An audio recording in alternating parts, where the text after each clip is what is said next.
Kahit wala tayong snow sa Pilipinas, dahil sa cryosphere, nakararanas tayo ng lamig ng panahon.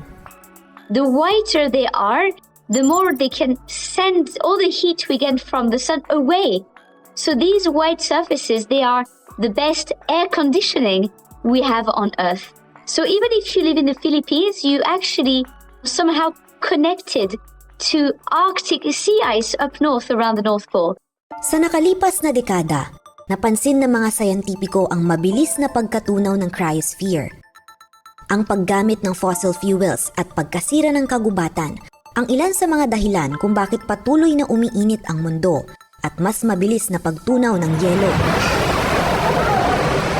Kung patuloy na matutunaw ang yelo sa Arctic Circle at Antarctica, posible raw tumaas ang mga karagatan sa mundo.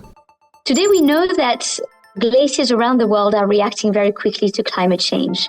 If you look at what we call mountain glaciers, the glaciers of the Himalayas, of the Alps, of Alaska, if they all disappear, sea levels around the world would increase by about 40 centimeters, which is already a lot for many countries.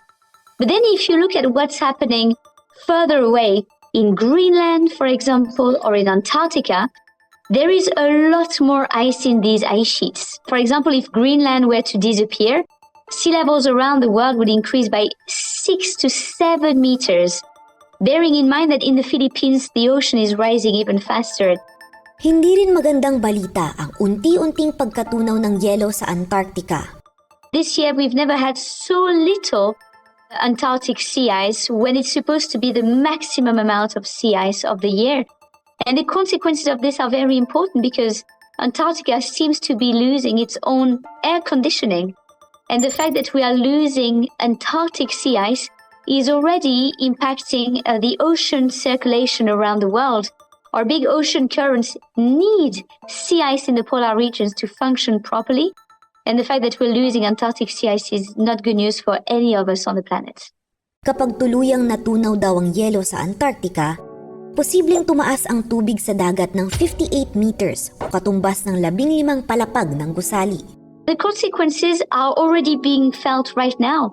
It's issues with our water resources. We expect to get water from mountain glaciers during the summer months. It's issues with sea level rise that you're already feeling deeply in the Philippines.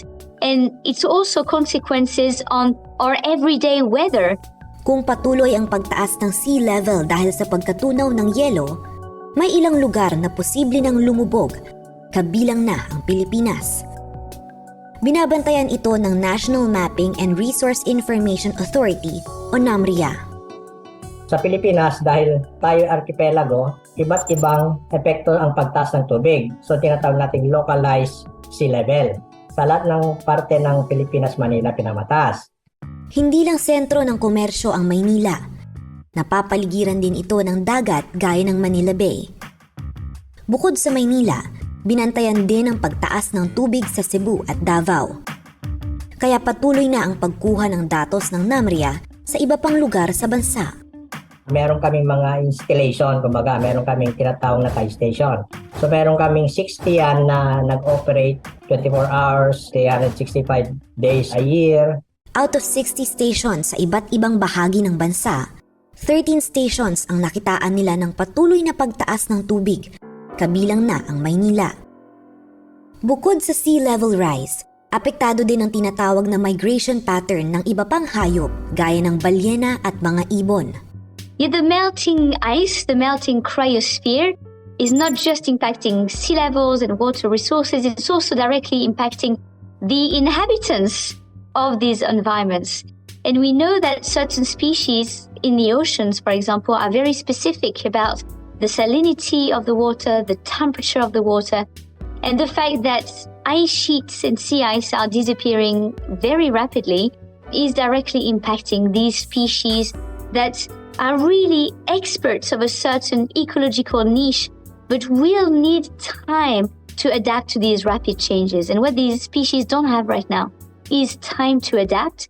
Kung patuloy na lumala ang climate change at hindi magbago ang paggamit ng tao sa fossil fuels, posible raw mangyari ang ika-6 na extinction o pagkaubos ng likas na yaman sa hinaharap.